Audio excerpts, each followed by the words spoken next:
ইয়া রাসূলুল্লাহ ইয়া হাবিবাল্লাহ আপনার কাছে তিনটা জিনিস চাইবো আপনি কি আমি খাদিজা আমার ওই তিনটা আশা পূরণ করে দেবে আমি রাসূলুল্লাহ সাল্লাল্লাহু আলাইহি ওয়াসাল্লামের কাছে ওই তিনটে আবদার রেখে দিলাম ইয়া রাসূলুল্লাহ ইয়া হাবিবাল্লাহ আমি খাদিজা আমি আর বেশি দিন রইব না ইয়া রাসূলুল্লাহ ইয়া হাবিবাল্লাহ আমি যখন মারা যাব আমি যখন ইন্তেকাল করে যাব মদিনা মক্কা শহরে খাদিজা আমার কাফনের কাফন তৈরি করবেন না আপনি কাফনের কাপড় তৈরি করবেন না আল্লাহ নবী বললেন ও খাদিজা আমি রাসূলুল্লাহ তাহলে তোমার কাফনটা তৈরি করব কিভাবে আম্মা জান খাদিজা আম্মা জান বিটি ফাতেমার আম্মা জান ওই সময় কান্নাকাটি করে আর বলে ইয়া রাসূলুল্লাহ ইয়া হাবিবাল্লাহ হুজুর আপনার মাথার তাজ আপনার মাথার পাগড়ি গুলো পূর্বের যে সমস্ত পাগড়ি ছিঁড়া পাগড়ি গুলো আমি খাদিজা আমি খাজুর পাতা দিয়ে সেলাই করে করে আমি রেডি করে রেখে দিয়েছি যদি কিনা আপনার মাথার পাগড়িটা দিয়ে দেন আমি খাদিজা আমার কাফনের কাপড় তৈরি হয়ে যাবে সুবহানাল্লাহ আল্লাহ নবী বললেন খাদিজা ও বিবি খাদিজা আমি রাসূলুল্লাহ জানিয়ে দিলাম দ্বিতীয় নাম্বার আবদার কি বলো আল্লাহ নবীর বিবি আম্মা জান খাদিজা বললেন ইয়া রাসূলুল্লাহ ইয়া হাবিবাল্লাহ হুজুর আপনি আমাকে যখন মাটি দেবে আপনি যখন আমার উপরে মাটি চাপা দেবেন সমস্ত সাহাবীরা চলে আসবে আমি ইয়া রাসূলুল্লাহ ইয়া হাবিবাল্লাহ আপনি কিছুক্ষণ আমার কবরের পাশে অপেক্ষা করবেন জোরে বলুন সুবহানাল্লাহ আল্লাহ নবী বললেন ও বিবি খাদিজা তিন নম্বর আবদার কি বলো না বিবি আল্লাহ নবীর বিবি আম্মা জান খাদিজা ওই সময় তিন নম্বর আবদার করেছিলেন ইয়া রাসূলুল্লাহ ইয়া হাবিবাল্লাহ হুজুর আমি খাদিজা জানিয়ে দিলাম আমাকে মাটি দেওয়ার পরে আপনি আমার খবরে পাশে দাঁড়িয়ে দাঁড়িয়ে আল্লাহ পাকের কাছে দুটো হাত তুলে মোনাজাত করবে কয় নম্বর তিনটা কথা আল্লাহ নবীকে বললেন ইয়া রাসূলুল্লাহ ইয়া হাবিবাল্লাহ হুজুর আপনার কাছে আমি কোনোদিন ভালো খাবার চাই নাই কোনোদিন আপনার কাছে কিছু চাই নাই যে ভাই আমাদের দিকে আমাদের বিবিগুলো আমাদের কাছ থেকে কিছু চাই তো নাকি এই কথা বলে একটু হাহু দেন হ্যাঁ এই যে ভাই আপনার ঈদুজ জোহা গেল ইয়ামুন নাহার কুরবানির ঈদ কত স্বামীকে যে হুমকি দিয়েছে কোথায় পাবা না পাবা আমি দেখব না চুরি করলে হয় চুরি করো ডাকাতি করলে হয় ডাকাতি করো কিন্তু আমার দরকার চাই আছে না নাই হ্যাঁ অনেকে আপনার এমন করে ভাই লোন তুলেও ঈদের বাজার করে লোন বোঝেন তো অনেকে আছে নইলে ভাই এমন করে আর শান্তি নাই কথা ঠিক না ভুল বলতেছি গো আম্মা জান খাদিজা ও মা বোনেরা একটু শুনে যান মা ফাতেমাতুজ জোহরার আম্মা জানের কথাটা একটু স্মরণ করিয়ে দিয়ে চলে যাব আম্মা জান খাদিজা বললেন ইয়া রাসূলুল্লাহ আপনার কাছে কোনোদিন ভালো খাবার চাই না আপনার কাছে কোনোদিন ভালো কাপড় চাইনি কোনোদিন আবদার করি না এই তিনটা আবদার কি আমার রেখে দেবে ইয়া রাসূলুল্লাহ ইয়া হাবিবাল্লাহ হুজুর এই তিনটা আল্লাহ নবী বললেন যাও বিবি খাদিজা আমি এটা তোমার আবদারটা আমি মেনে নিলাম জোরে বলুন সুবহানাল্লাহ সুবহানাল্লাহ আল্লাহ নবীর আবদার এমন করে নবী পাক মেনে নিলেন। আম্মা জান খাদিজা ইন্তেকাল হয়ে গেলেন। ইন্না লিল্লাহি ওয়া ইন্না ইলাইহি রাজিউন। ভাই আমি একটু অনেক দূর যাব, এর জন্য একটুখানি সংকটে কথাগুলো বলছি, মেন কথাগুলো যেগুলো আমাদের প্রয়োজনীয়তা, আমাদের শিক্ষা যেগুলোতে রয়েছে। বাবা আম্মা জান খাদিজা বিদায় নিলেন, আল্লাহ নবী দাফন কাফন করলেন, মাটি দিলেন। কিতাবের ভিতরে ভাই লিখনি আছে, এমন করে মাটি দেওয়ার পর সব সাহাবীরা বাড়ির দিকে রওনা হইলেন, সবাই চলে গেলেন। রাসূলুল্লাহ কবরের পাশে দাঁড়িয়ে আছে। সাহাবীরা লক্ষ্য করে দেখলেন আল্লাহ নবী যেন বিড়বিড় করে কি যেন বলে। আল্লাহ নবী বিড়বিড় করে যেন কি বুঝছো।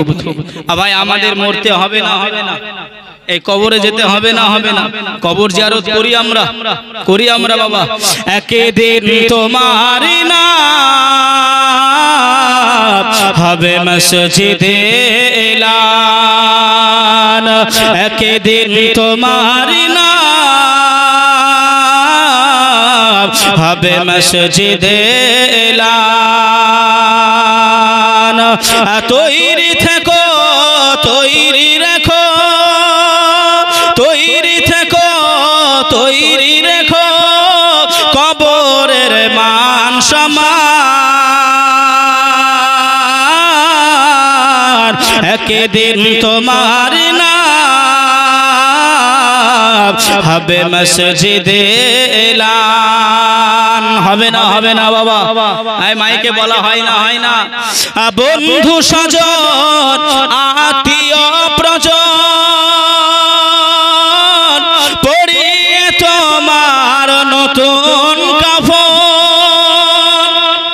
বন্ধু স্বজন আত্মীয় প্রজন পরিয়ে তোমার নতুন কাফন নিয়ে যাবে ওই কবরেতে, থাকবে না কেউ আপন। একদিন তোমার নাম হবে মসজিদে এলান, একদিন তোমার ঘর হবে মাটির ভিতর। ইনশাআল্লাহ আগে চলুন। আল্লাহ নবী বিড়বিড় করে ভাই আম্মা জান খাদিজার কবরের পাশে কি যেন পড়তেছে, আর দূর থেকে সাহাবাগণেরা আল্লাহ নবীকে দেখছে। আল্লাহ নবী পড়তে পড়তে দোয়া করলেন। আল্লাহ নবী দোয়া করতে করতে কবরের উপরে শুয়ে পড়লেন। শুয়ে মাটিগুলো দুহাত দিয়ে এমনটি ভাবে আপনার সরাচ্ছে, জোরে বলুন সুবহানাল্লাহ, সুবহানাল্লাহ। আল্লাহ নবী সাহাবীদের নিকটবর্তী হয়ে গেলেন। সাহাবী রাসূলুল্লাহ আল্লাহ নবীকে সালাম জানিয়ে দিলেন, আসসালাতু আসসালামু আলাইকা ইয়া রাসূলুল্লাহ, আসসালাতু আসসালামু আলাইকা ইয়া হাবিবাল্লাহ, আসসালাতু আসসালামু আলাইকা ইয়া রাহমাতাল লিল আলামিন। আমরা সাহাবী রাসূলগণেরা ইয়া রাসূলুল্লাহ ইয়া হাবিবাল্লাহ, আপনি মাটি দেওয়ার পরে আম্মা জান খাদিজার কবরের পাশে আপনি কেন দাঁড়িয়েছিলেন? আপনি কি জানো বিড়বিড় করে পড়ছিলেন? আপনি আল্লাহ দরবারে হাত তুলে আল্লাহর কাছে মুনাজাত করলেন। আমরা দেখতে পেলাম আপনি আম্মা জান খাদিজার কবরের উপরে শুয়ে পড়লেন। আপনি এমন করে মাটিগুলো সরাতে আরম্ভ করলেন। ইয়া রাসূলুল্লাহ ইয়া হাবিবাল্লাহ, আমরা সাহাবী জানতে চাই আপনি কি পড়ছিলেন? আপনি কেনই বা দোয়া করলেন? আপনি কেনই মাটিগুলো সরাচ্ছিলেন? আল্লাহ নবী বললেন, ও বাবা সাহাবীরা, আমি রাসূলুল্লাহ, আমি হাবিবুল্লাহ জনাবে মুহাম্মদুর রাসূলুল্লাহ সাল্লাল্লাহু আলাইহি ওয়াসাল্লামকে আল্লাহ আমাকে যেমন সামনে দেখার আমার আল্লাহ ক্ষমতা দিয়েছে, আমি যেমনটি ভাবে সামনে দেখি আমি তেমনটি ভাবে পিছনে দেখি, সামনে যেমন দেখি ডাইনে তেমন দেখি, সামনে যেমন দেখি বামে তেমন দেখি, সামনে যেমন দেখি উপরে তেমন দেখি, সামনে যেমন দেখি নিচে আমি রাসূলুল্লাহ সব কিছু দেখতে পাই। ও বাবা সাহাবীরা, আমি রাসূলুল্লাহ জানিয়ে দিলাম, আমি হাবিবুল্লাহ জানিয়ে দিলাম, তোমাদের মা জননী খাদিজাকে কবরে শুইয়ে দিয়ে আমি আল্লাহর কাছে দোয়া করছিলাম, আল্লাহর কাছে মাগফিরাত চাইছিলাম, আল্লাহর কাছে ক্ষমা চাইছিলাম।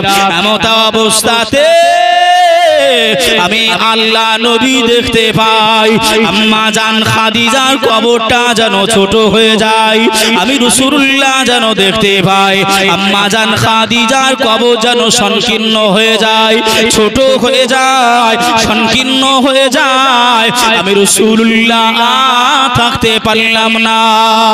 আমি আম্মা জান খাদিজার কবরের মাটির উপরে শুয়ে পড়লাম, আমি রাসূলুল্লাহ মাটিগুলো সরাতে আরম্ভ করলাম যাতে করে তোমাদের মা জননী খাদিজার কবরটা বড় হয়ে যায়। ও আমার সাহাবীরা, ও আমার ভাই বাবাজিরা, ও আমার আম্মা জান বোনেরা খালারা বেটিরা, আল্লাহ নবী বর্ণনা করে জানিয়ে দিলে ও আমার সাহাবারা আমি রাসূলুল্লাহ তথাপিও কবর ছোট হতে আরম্ভ করলেন। আমার আল্লাহ হুকুম দিয়ে দিলে এ খাদিজার কবরের মাটি আমি রাসূলুল্লাহর কান্না সহ্য করতে পারি না, আমি রাসূলুল্লাহ চোখের পানি আমি আল্লাহ পাক সহ্য করতে পারি নাই। এ খাদিজা কবরের মাটি আমার খাদিজার কবর বড় কুশাদা হয়ে যায়। জোরে বলুন সুবহান, আর একটু জোরে হবে না সুবহানাল্লাহ। ও ভাই বাবাজিরা, ও আমার আম্মা জান বোনেরা খালারা বেটিরা, এমত অবস্থায় আম্মা জান বিদায় নিয়ে নিলে আল্লাহ নবীর কলিজা টুকরি খাতুনে জান্নাত বিবি ফাতেমা মা জননীকে হারিয়ে ফেলে একা নিরবিলিতে বসে বসে বসে কান্নাকাটি করে গো। মা জননীকে আর পায় না, বিবি ফাতেমা তু জোহরা একা কান্নাকাটি করে। আমার দুঃখ বলার মতো, আমার কষ্ট বলার মতো আমার আর কেউ রইল না, আমি কাকে দুঃখ কষ্ট গুলো বলবো। আল্লাহ নবী খাতুনে জান্নাত বিবি ফাতেমার কান্নাকাটিটা দেখে আল্লাহ নবী মাথায় হাতটা বুলিয়ে দেয়, আল্লাহ নবী শরীরে হাত বুলিয়ে দেয়। আল্লাহ নবী বললেন ফাতেমা, ও বিবি ফাতেমা আর কান্নাকাটি করো না, এই দুনিয়া ছেড়ে সবাইকে একদিন না একদিন চলে যেতে হবে মা, তুমি কান্নাকাটি করো না মা, তোমার শরীরটা খারাপ করবে। ও ফাতেমা কান্নাকাটি করো না, তোমার আম্মা জান বিদায় নিয়ে নিয়েছে তো কি হয়েছে, আমি রাসূলুল্লাহ, আমি তোমার মা বাপ হয়ে আমি তোমার মায়ের আদর, আমি তোমার আব্বা জান তোমাকে দেব। জোরে বলুন, আর একটু জোরে হবে না সুবহানাল্লাহ। মা ফাতেমাতুজ জোহরা একা একা নিরিবিলি জায়গায় গিয়ে খালি কান্নাকাটি করে, মা আমার চলে গেল, আমি এতিম হয়ে গেলাম, কোথায় গিয়ে আমি কার সঙ্গে কি কথা বলবো। যে কিতাবের ভিতরে লিখনি আছে আম্মা জান ফাতেমা ছোট থেকে কোনো ছেলেদের সঙ্গে বলেন মেয়েদের সঙ্গে বলেন কাউর সঙ্গে মিশতেন না, খেলাধুলা করতেন না, এক কথায় পর্দা পুশির হয়ে থাকতেন। জোরে বলুন সুবহানাল্লাহ, জোরে বলেন সুবহানাল্লাহ। যে এমত অবস্থায় মা ফাতেমাতুজ জোহরা নিরিবিলি জায়গায় যেতে আরম্ভ করল। আল্লাহ নবীও কান্নাকাটি করে। বিপদের সাথী ছিলেন আম্মা জান খাদিজা, যে বেঈমানরা কত লাঞ্ছিত বঞ্চিত আমার রাসূলকে করেছিলেন। আল্লাহ নবী যতক্ষণ না বাড়ি আসতেন, রাসূলুল্লাহ যতক্ষণ না ঘরে ফিরে আসতেন, আম্মা জান খাদিজা এক ঢোক পানিও খেত না। জোরে বলুন সুবহানাল্লাহ, জোরে বলেন সুবহানাল্লাহ, সুবহানাল্লাহ। ওই রকম একটা বিবি আমার আল্লাহ পাকের নবী হারিয়ে ফেললেন। আমাদের দিকে অনেক বিবিরা এখনো আছে, স্বামী না খেলে বিবিরা খায় না, আছে না নাই গো? অনেক অনেক জায়গায় যদি জিজ্ঞাসা করা হয়, তা মুরব্বী চাচারা এমন করে আপনার ডুকরে ফেটে উঠে বলেন, হুজুর ওই সব যুগ এখন উল্টে গেছে। কেমন? হুজুর মাঠে ঘাট থেকে বাড়ি এসে যদি বিবিদেরকে বলা হয়, বিবিরে একটুখানি এক গিলাস পানি দাও না, তা বিবি সেই সময় বলে এখন সিরিয়ালে এপিসোড চলতেছে, বিরতি আসলে তখন দেবো, খুব তৃষ্ণা লাগলে পানি ঢেলে খেয়ে নাও। আছে না নাই গো? সব রকমের বিবি আমাদের আছে। খাতুনে জান্নাত বিটি ফাতেমাতুজ জোহরা জীবন চরিত্র কেমন ছিল আর আমরা কেমন করতেছি। আল্লাহ নবী কান্নাকাটি করে, আল্লাহ নবী রোনাজারি করে গো। আল্লাহ নবীর বিবি খাদিজা শোকে আল্লাহ নবী কান্নাকাটি করে। মা ফাতেমাতুজ জোহরা রাদিয়াল্লাহু তাআলা আনহা আব্বা জানের মনের কষ্টটা দেখে, আব্বা জানের চোখের পানিটা দেখে, আব্বা জানের কাছে গিয়ে খাতুনে জান্নাত বিটি ফাতেমা নিজের চোখ দুটো মুছে নিলেন, মনটা শক্ত করে নিলেন, আব্বার কাছে গিয়ে বললেন, আব্বা জান আপনি আর কান্নাকাটি করবেন না, আপনি আর রোনাজারি করবেন না। ও আমার আব্বা জান আপনি আর কান্নাকাটি করবেন না, আমার মায়ের সময় হয়েছিল, এজন্যই আমার মা বিদায় নিয়েছে। এই কথাটা বলে বাপ বিটি একে অপরকে সান্ত্বনামূলক দিয়েছিলেন। জোরে বলুন সুবহানাল্লাহ। মরতে হবে একদিন তোমায় ভুলে যেও না,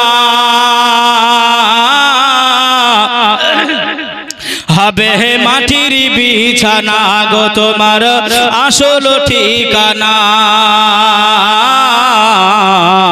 হবে মাটির বিছানা গো তোমার আসল ঠিকানা, মরতে হবে একদিন তোমায় ভুলে যেও না, হবে মাটির বিছানা গো তোমার আসল ঠিকানা। আমি চইলা যাব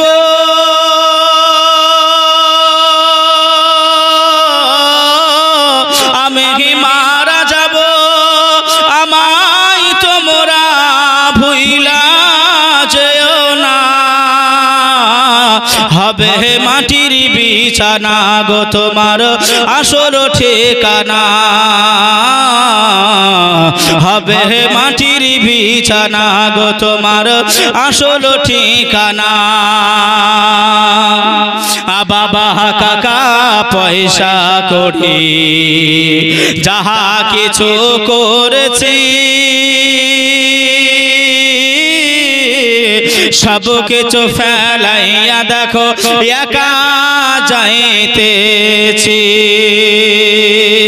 বাবা কাকা পয়সা করি যাহা কিছু করেছি সব কিছু ফেলাইয়া দেখো একা যাইতেছি ও গো শেষে বুঝলাম ও গো শেষে বুঝলাম এই দুনিয়া থেকে আপন না হবে মাটির বিছানা গো তোমার আসল ঠিকানা হবে মাটির বিছানা গো তোমার আসল ঠিকানা আমি চইলা যাব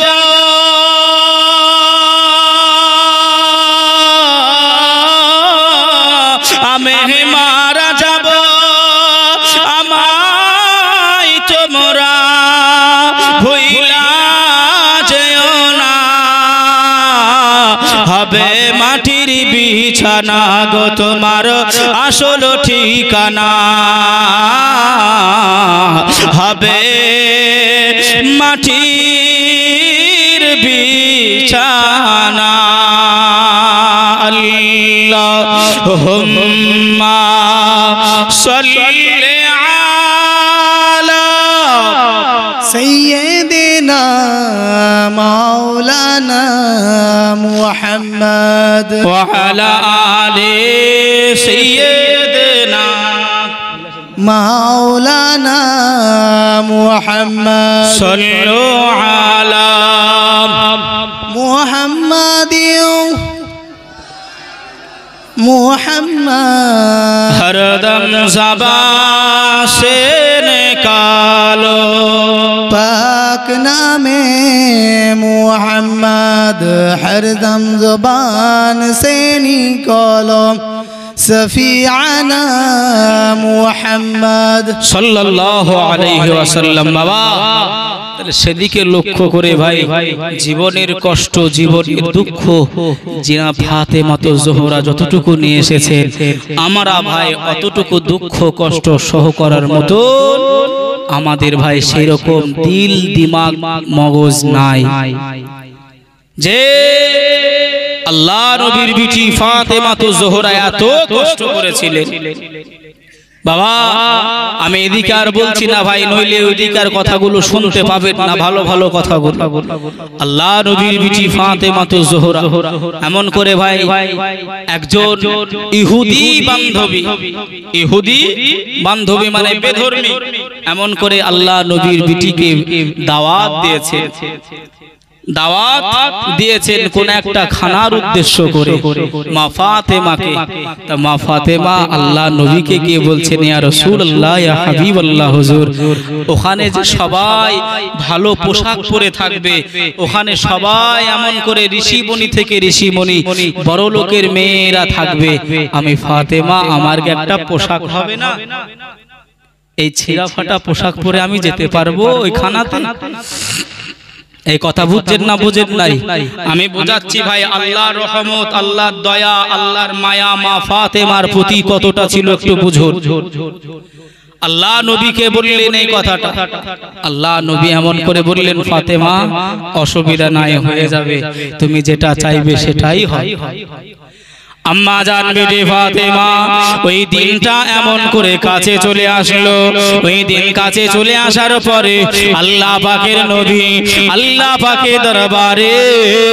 দুটি করে খালি হাত তুলে দিলেন ও দয়াময় আল্লাহ পাক ও দয়াময় আল্লাহ পাক আমি রাসূলুল্লাহ জানিয়ে দিলাম আমার কন্যা বিটি ফাতেমা আমার আর কলিজা টুকরে ফাতেমার জন্য আল্লাহ আপনি একটি পোশাকের ব্যবস্থা করে দেন নইলে আমার বিটি ফাতেমা লজ্জিত হবে আমি রাসূলুল্লাহ আপনার কাছে দোয়াটা চাইতে আরম্ভ করলাম আমার আল্লাহ পাক রাসূলুল্লাহর কথাটা কবুল করে নিয়ে জিবরাইল আমিনকে ডেকে বললেন ও মালায়েকা জিবরাইল আমিন আমি আল্লাহ পাক এমন করে ঘোষণা করে দিলাম, যান যান যান, আপনি এমন করে চলে যান, আমার খাতুনে জান্নাত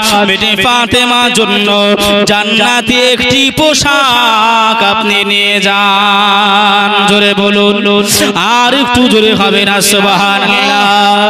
ও ভাই বাবাজিরা, ওদিকে ইহুদি নারী ওই বান্ধবীটা নিজের আব্বাকে বলে, আব্বা যান আর একটুখানি অপেক্ষা করে, আমার বান্ধবী ফাতেমা আসবে, ওই ফাতেমা আসলে আমি চালু করে দেব।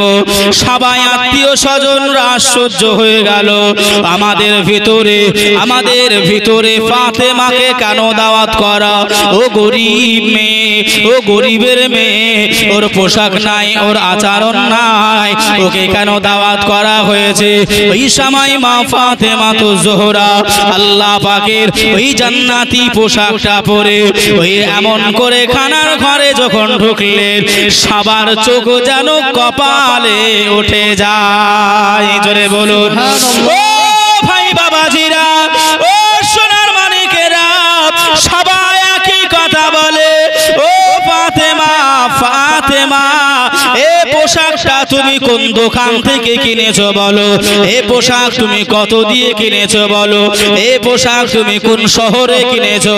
আমার বড় পছন্দ হয়েছে, আমি আমার আব্বা জানকে বলবো এইরকম পোশাক আমাকে কিনে দিতে।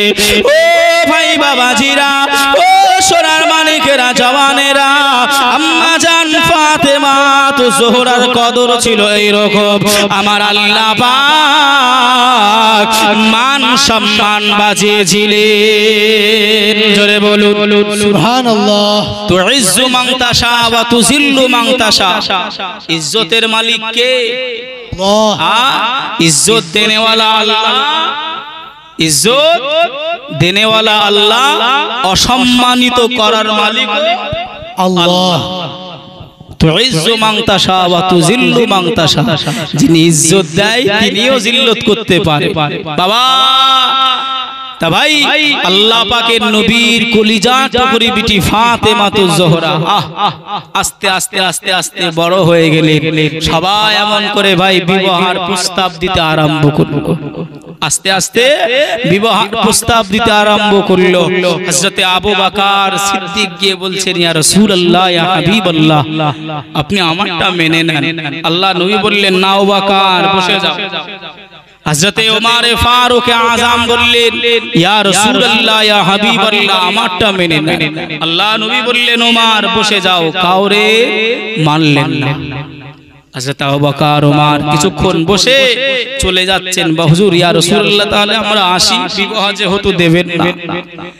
আল্লাহ নবীর সাহাবা আবু বকর ওমরকে বলছেন, আর একজন ব্যক্তি যদি আল্লাহ নবীকে প্রস্তাব দেয় তাহলে হয়তো আল্লাহ নবী আর ফিরাবে না। কার প্রস্তাব? হযরতে আলীকে গিয়ে আমরা চলো বলি। হযরতে ওমর ফারুক আযম বললেন, ও আবু বকর, আপনি কি কথা বলছেন? আল্লাহ নবীর বাড়িতে হযরতে আলী এমন করে চাকরের কাজ করে, আর আপনি রাসূলুল্লাহর বিটির সঙ্গে আলীর বিবাহের কথা বলছেন, এই প্রস্তাব রাখতে বলছেন। চলো না একটুখানি গিয়ে দেখি, দেখলে সমস্যাটা কোথায়। ভাই আমরা মেয়ে দেখতে যাই না, আমরা মেয়ে দেখতে গিয়েও কিন্তু ভাই অনেক রকমের ভাই এমন করে ভাই আচরণ ব্যবহার গুলো করি, যাতে করে মেয়ের বাবা মাদের মনে দুঃখ লাগে। যদি বলেন কেন, অনেক বাবাজিরা এমন আছেন দেখবেন, হাত থেকে শুরু করে পা থেকে শুরু করে নাক মুখ থেকে শুরু করে সব হেঁটে চলে বলে ফিরে দেখে নাই, দেয় নাই না, নাই না গো, এই নাই না, নাই না। একটা কথা বুঝেছেন তো বাবা, একটা কথা আছে, যে যত চালাক হয় তার আগে দড়ি পড়ে, তাই তো নাকি গো? যার যত চালাকি করবে তার গলায় তত দড়ি পড়বে। কেন বলছি ভাই, কথা এবার মিলিয়ে নেন। ভাই কালো হলো জগতের আলো, কালো হলো জগতের আলো, আর ফর্সা নাই কোনো, জোরে বলেন, ফর্সা নাই কোনো ফর্সা। কথা বুঝছেন? ব্যবহার আচরণ এগুলো দেখে ভাই বিবাহ করতে হবে। ভাইও বাবাজি সোনার মানিকেরা জওয়ানেরা চলেন বাবা আরেকটুখানি আগে যায় হযরতে আলীর কাছে আবু বকর হযরতে ওমর ফারুক আযম রাদিয়াল্লাহু তাআলা আনহুমা পৌঁছে গেলেন। ও হযরতে আলী, আল্লাহ নবীর বিটি খাতুনে জান্নাতের বিবাহ হবে, তুমি কি তাকে শাদী করতে ইচ্ছুক রয়েছো? তাকে কি তুমি বিবাহ করতে ইচ্ছুক রয়েছো? ভাই বাবাজিরা, হযরতে আলী ওই সময় আবু বকরকে জানিয়েছিলেন, ও আবু বকর, ও আল্লাহ নবীর সাহাবারা, আমি আলী সামান্য চাকরগিরি করি, আল্লাহ নবীর বাড়িতে কাজ করি, আল্লাহ নবীর মহাব্বত ছাড়া আমি কিছুই বুঝি না। আমার টাকা নাই, আমার পয়সা নাই, আমার কড়ি নাই, আমার জমি জায়গা নাই। আল্লাহ নবী কি আমাকে ফাতেমার সঙ্গে বিবাহ দেবে? আল্লাহ নবী সাহাবারা বললেন, আলী চলো না একটিবার ট্রাই করা যাক, একটিবার বলা যাক রাসূলুল্লাহ কি বলে। আল্লাহ নবীর সম্মুখে এসে হাজির হয়ে যাবে আল্লাহ নবীর সাহাবা হযরতে আবু বকর, হযরতে ওমর ফারুক আযম, হযরতে আলী রাদিয়াল্লাহু তাআলা আনহুম, এমন করে আজমাইন হুজুরগণেরা আল্লাহ নবী দরবারে চাঁদকে বলি তুমি সুন্দর নও আমার মায়ের মতো, আমি চাঁদকে বলি তুমি সুন্দর নও আমার মায়ের মতো, গোলাপকে বলি তুমি মিষ্টি নও আমার মায়ের মতো, মাঝে আমার সবার সেরা, মাঝে আমার সবার সেরা, অনন্তকাল অবিরত আমি চাঁদকে বলি তুমি সুন্দর নও আমার মায়ের মতো, হীরা নাকি শুনি সবচেয়ে দামি, সারাক্ষণ করে ঝালমাল। দেখেন আমার একজন মা উঠে আসতে, জোরে বলেন না মারহাবা। আল্লাহ শুকরিয়া করেন আলহামদুলিল্লাহ। আমার মা জনদীদের এমন করে ভাই মায়াটা বেশি, কথা বুঝছেন? দেখবেন একটা মা ভাই ছেলে মেয়ে মানুষ করে, আমরা বাপ হয়ে একটুখানি কোলে দিলে যেই কান্নাকাটি আরম্ভ করে, এমনি আপনার বিবিকে বলি লাও তোমার ছেলেকে সামলাও, বলি না গো? কিন্তু বিবি কি ভাই কাউকে দিয়ে দেয় নাকি যে আমার বাচ্চাটা একটু সামলিয়ে দেন? ধৈর্য শক্তি ভাই আমার মাদের আল্লাহ এতটা দিয়েছে। যদি বলেন কেন, যদি বলেন কেন, যদি ভাই পুরুষের এমন করে পেট থেকে গর্ভ থেকে যদি বাচ্চা হতো তাহলে বুঝতে পারতেন। কথা বোঝেননি মনে হয়? ধৈর্য সহ্য বুঝতে পারতেন আপনার মা আর ছেলেদের কতটা ভাই ডিফারেন্স। যদি বলেন কেমন, যদি ভাই পুরুষদের বাচ্চা হতো, যদি বলেন কেন, যে ব্যথা বেদনা ভাই পেটে ওঠে, বাচ্চা যখন থাকে লাথি মারে, এমন করে ভাই নড়াচড়া করে, তখন যে একটা ব্যথ বেদনা, আমরা বেটা ছেলে হলে ভাই কবে এমন করে ঘুষি মারতুম, এত লড়তিস কেন? কথা বুঝছেন না বাবা? আর কিন্তু মা বাবা কোনোদিন ভাই, মা কোনোদিন এমন করে নিজের কলিজার বেটাকে কোনোদিন এত কষ্ট দিয়েছে তবু বলে। জানেরা আমি যে কথা আপনাদেরকে বোঝাচ্ছিলাম বাবা, হযরতে আলী, হযরতে ওমর ফারুক আযম, হযরতে আবু বকর, আল্লাহ নবী তিনজন সাহাবী আল্লাহ নবীর কাছ পর্যন্ত চলে আসবে। ওই সময় মালাইকা জিবরাইল আমিন আল্লাহ নবীর কাছে এসে হাজির হয়ে গেলেন।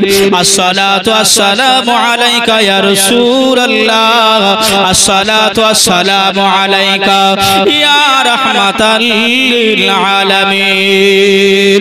ইয়া রাসূলুল্লাহ, এখনই আপনার দরবারে হযরত আলী আপনার বিটি ফাতেমাকে বিবাহ করার জন্য প্রস্তাব আনছে। ইয়া রাসূলুল্লাহ, হযরত আলীর বিবাহতে আপনি রাজি হয়ে যাবেন। আল্লাহ পাক এতে সম্মতি দিয়েছে। আমার আল্লাহ পাক আলীর সঙ্গে আর হযরত ফাতেমার সঙ্গে আমার আল্লাহ বিবাহতে রাজি হয়ে গেছে। ও ভাই বাবাজিরা, ও আমার আম্মা জান বোনেরা, খালারা বেটিরা, আল্লাহ নবী দরবারে হযরত আলী হুজুর আমার পৌঁছে গেলেন। আল্লাহ নবীকে সালাম জানিয়ে দিলেন। ইয়া রাসূলুল্লাহ, ইয়া হাবিবাল্লাহ হুজুর। আল্লাহ নবী বললেন, কি হয়েছে বাবা আলী, কি বলতে এসেছো বাবা, বলো না। হযরত আলী ওই সময় ভয় খেয়ে লজ্জিত মনে করে হযরত আলী বললেন, ইয়া রাসূলুল্লাহ, ইয়া হাবিবাল্লাহ, আমি বলবো না, আবু বকর বলবে। হযরত আবু বকর সিদ্দিক রাদিয়াল্লাহু তাআলা আনহু আল্লাহ নবীকে বললেন, ইয়া রাসূলুল্লাহ, ইয়া হাবিবাল্লাহ হুজুর, আমি বলবো না, হযরত আলী বলবে। হযরত আলীকে রাসূলুল্লাহ বললেন, বাবা আলী,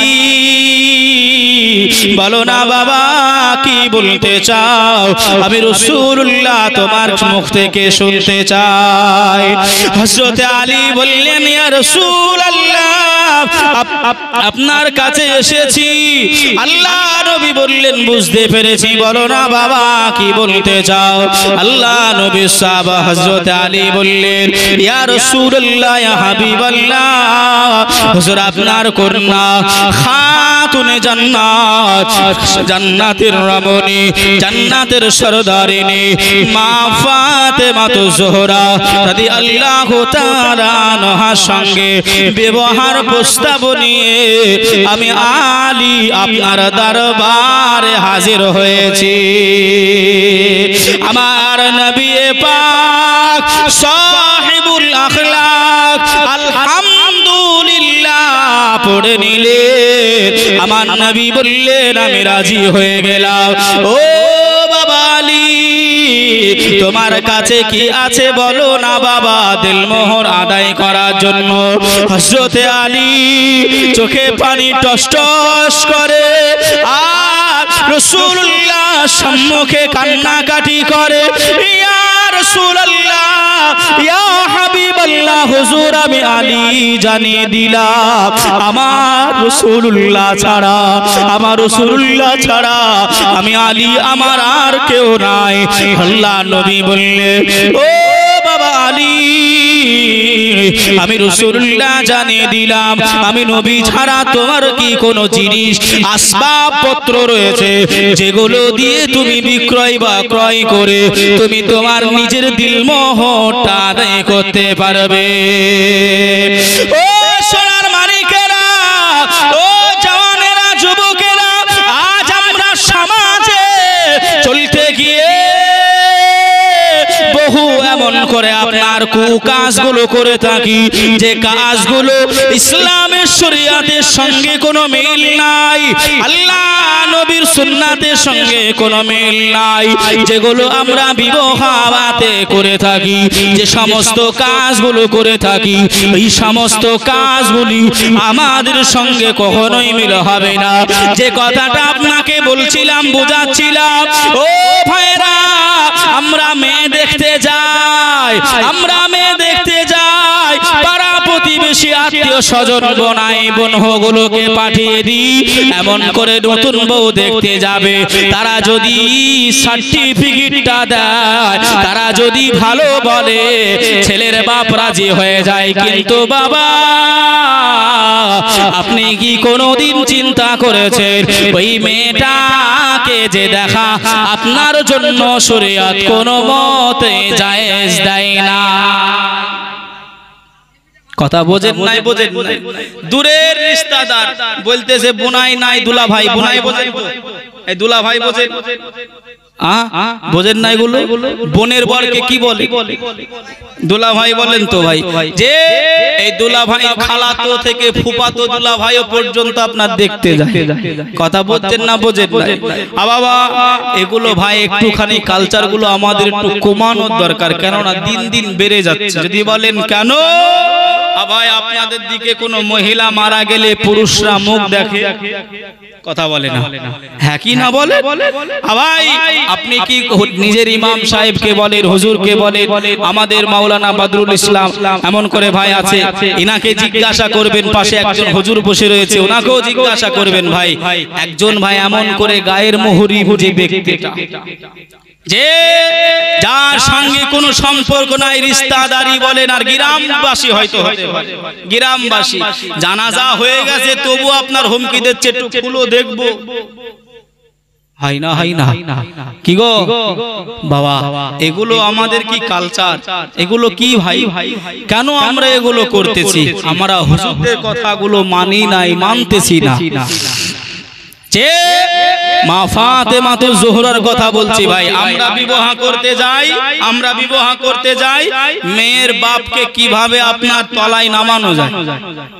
আরে বাপরে, 10টা 15টা বোলেরো নিয়ে একেবারে 100-150 বরযাত্রী নিয়ে কবজি ভরে খেয়ে আসতেছে। ওই লোকটা জমি বিক্রি করে খেতে দিচ্ছে না, এমন করে ভাই আপনার নিজের বাড়ি সম্পদ বিক্রি করে খেতে দিচ্ছে। একবারও চিন্তা করলাম, কথা কি খারাপ? এগুলো চিন্তা করার কি আমাদের দায়িত্ব? বাবাজি আমার সোনার মানিকেরা, জওয়ানেরা, ও যুবকেরা আমার, আপনাকে আরেকটা কথা মনে করিয়ে দিই। আল্লাহ নবী দরবারে আল্লাহ নবী সাহাবীরা প্রশ্ন করলেন, ইয়া রাসূলুল্লাহ, ইয়া হাবিবাল্লাহ, হুজুর আল্লাহ পাক এমন ভাবে পানির অকাঠ্য কমন করে দেয়, পানি টান আল্লাহ কখন দেয়, পানি আল্লাহ কখন মানুষদের উপর বর্ষণ করে না, আমার রাসূলুল্লাহ হাবিবুল্লাহ জানিয়ে দিলেন। ও আমার সাহাবীগণেরা, আমি রাসূলুল্লাহ জানিয়ে দিলাম, আমার উম্মাতানিরা যখন নিজেদের যাকাত আদায় যখন করবে না, ওই সময় আমার আল্লাহ আসমানি পানি, আমার আল্লাহ রহমত বান্দা বান্দীদের উপর করবে না। ও ভাই বাবাজিরা আমার, ও সোনার মানিকেরা, জওয়ানেরা, একটুখানি শুনে যান। আমরা ভাই টাকার গর্ব করি, আমরা অহংকারিতা দেখাই, আমরা ক্ষমতাটা দেখাই। আপনি একটুখানি চিন্তা করে দেখবেন, আপনার থেকে বড় বড় বড় বড় মস্তার, আপনার থেকে বড় বড় বড় বড় কিম্মতওয়ালা, আজ তারা কবরে শুয়ে তাদের হাড় হাড্ডি গুলো বেরিয়ে গেছে। কথা ঠিক না ভুল? আপনি কি মস্তান হয়েছে? যদি একটুখানি ভাবে, এই হিম্মতিগুলি আর হয় না। এই হিম্মতিগুলো তখন ইমাম সাহেব যা বলবে, হুজুর যা বলবে তাই শুনবো, কিন্তু এখন তা হচ্ছে না গো। এখন নিজেরাই বড় মুফতি সাহেব সেজে লিয়েছি। হুজুরদের যখন ওই কলমা পড়াতে হয়, বিবাহ পড়াতে হয়, তখন আমরা ডাকি, কিন্তু আগে থেকে আমরা কাজ ছেড়ে রেখে দিই, কত দেনা পাওনা হবে, কত লেনদেন হবে, তখন আর হুজুরদের আমরা মনে করি না। কি গো, তখন হুজুর যে আপনার নিতে দেবে না। কিন্তু বিয়ের দিন আপনার একেবারে হুজুর কাবিলনামা নিয়ে বসেছে, হুজুরের সামনে একটা কাগজ ফেলে দিয়েছে, হুজুর আমরা দুই পক্ষ বসে সব ফিটফাট করে নিয়েছি, আপনি খালি লেখেন। কি করেন? আপনি খালি লেখেন, কথা বলবেন না, খালি লিখে চলে যান। হুজুর বেচারা চিন্তা করতেছে, আমার তো উপায় নেই। বাবা এর হিসাব কি দিতে হবে না? আল্লাহ নবী বললেন, বাবা আলী তোমার কাছে কি আছে মোহরানা আদায় করার জন্য? ইয়া রাসূলুল্লাহ, ইয়া হাবিবাল্লাহ, আপনি ছাড়া আমার আর কিছুই নাই। আল্লাহ নবীকে বললেন, বাবা আলী, আল্লাহ নবী বললেন, বাবা আলী আর কি কিছু নাই? ইয়া রাসূলুল্লাহ, আর একটা জিনিস আছে। ইয়া রাসূলুল্লাহ, ইয়া হাবিবাল্লাহ, হুজুর আমি আলী জানিয়ে দিলাম, আমার একটা যুদ্ধের পোশাক রয়েছে, কোন কিতাবে লেখা আছে বাবা অন্য একটা বলবো, আমি যুদ্ধের পোশাকটাই ধরে নিই। আল্লাহর নবী দিন দুনিয়ার বাদশা হাবিবুল্লাহ বললেন, ও বাবা আলী, এই যুদ্ধের পোশাকটা তুমি বিক্রয় করে দাও, বিক্রয় করে দিয়ে যা টাকা পয়সা হবে দিরহাম হবে আমার কন্যা ফাতেমা তুমি এমন করে মোহরানাটা আদায় করে দাও। জোরে বলুন সুবহানাল্লাহ। আল্লাহ নবী সাহাবীদের অর্ডার দিলেন, ও বাবা সাহাবীরা যাও যাও যাও তোমরা চলে যাও, কিছু খেজুর তোমরা নিয়ে চলে এসো। এমন করে বললেন, খেজুর নিয়ে চলে আসলেন, যে ওটা বিক্রয় করে নিয়ে সে মোহরানা আদায় করে হযরতে মা ফাতেমা আর হযরতে আলীর বিবাহটা সম্পূর্ণ হলো। এবার আব্বার বাড়ি থেকে স্বামীর ঘরে যাবে, আম্মা জান বেটি ফাতেমা ঝরঝর করে কান্নাকাটি করছে। মা ফাতেমাকে গিয়ে রাসূল বললেন, ফাতেমা গরিব ছেলের সঙ্গে বিয়ে দিয়েছি বলে তুমি কি কান্নাকাটি করছো? আলীর কিছু নাই বলে কি তুমি কান্নাকাটি করছো ফাতেমা? এত কান্নাকাটি করছো কেন ফাতেমা? ইয়া রাসূলুল্লাহ ইয়া হাবিবাল্লাহ, আব্বা জান আমি ফাতেমা জানিয়ে দিলাম আপনি আমার বিবাহটা দিয়েছেন বলে আমি ফাতেমা আমি কান্নাকাটি করি না, আমি কান্নাকাটি করি নাই। আমি ফাতেমা আজকের দিনে আমার কলিজার আম্মি জান আমার আম্মা জান খাদিজার কথা আমি ফাতেমা আমার মনে পড়ে গেছে। জোরে বলুন সুবহান, আর একটু জোরে হবে না সুবহানাল্লাহ। ও আমার আব্বা জান, আজ যদি আমার মা জননী বেঁচে থাকতে, আমার মা জননী আমাকে বুকে টেনে নিয়ে আমি ফাতেমা আমাকে সান্ত্বনা দিতেন, আমি ফাতেমা আমাকে বুঝাইতেন, ও ফাতেমা কান্নাকাটি করো না মা, আমি খাদিজা তোমাকে জানিয়ে দিলাম ইয়া রাসূলুল্লাহ ইয়া হাবিবাল্লাহ আমার মা জননীর কথা মনে পড়ে যায়, আমার মা জননীর কথা চিন্তা করে আমি ফাতেমা কান্নাকাটি করি। এদিকে হযরতে আলী মনটা খারাপ করে আল্লাহর দরবারে দুটি করে খালি হাত উত্তোলন করেছে, আয় রব্বুল আলামিন আল্লাহ পাক আমি আলী আমার বিবাহ হয়েছে, আমার নতুন বিবিকে আমি কোথায় নিয়ে